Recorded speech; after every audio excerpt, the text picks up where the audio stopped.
இனி பருவமழை என்பது இருக்காது, பேரிடர் மழைதான் இருக்குமே. அதை எதிர்கொள்ள தயாராக இல்லை என்றால் நாம் புலம்பிக் கொண்டேதான் இருக்க வேண்டும் என்று சீமான் எச்சரித்துள்ளார்.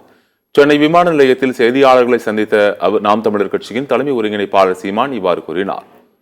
திருவண்ணாமலை நிலச்சரிவால் ஏற்பட்ட உயிரிழப்புகள் வருத்தம் அளிப்பதாகவும் புவி வெப்பமயமாகுதல் குறித்து யாருக்கும் தெரியவில்லை எனவும் அவர் குறிப்பிட்டார்.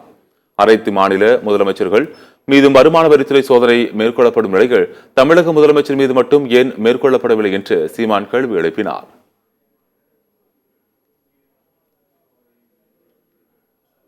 இதை நம்ம எதிர்பார்க்கல.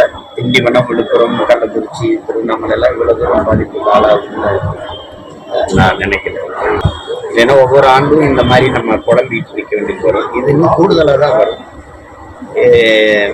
எங்க அப்பா நம்மாழ்வார் சொன்னதுதான் நான் உங்களுக்கு சொல்ல விரும்புறேன். இங்கே புவி வெப்பமாகிறதுனா என்னன்னு தெரியல, ஏன் வெப்பமாகுதுன்னு தெரியல. பருவநிலை மாறுது, அதுவா மாறுதா, நம்ம மாத்தணுமா, அதை யாரும் சிந்திக்க இங்க தயாரா இல்லை.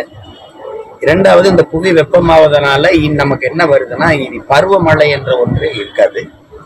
பெருமழை, புயல் மழை இதான் இருக்கு. எல்லா மாநில முதலமைச்சர் மேலே அமலாக்கத்துறை ரைடு வருது. ஜார்க்கண்ட் முதலமைச்சர் மேல வருது, அரவிந்த் கெஜ்ரிவால் மேல வருது, தெலுங்கானா முதலமைச்சர் மகள் மேல வருது. இந்த நாட்டின் முதலமைச்சர் குடும்பத்து மேல எந்த ரைடும் வர மாட்டேங்குது. ஒய்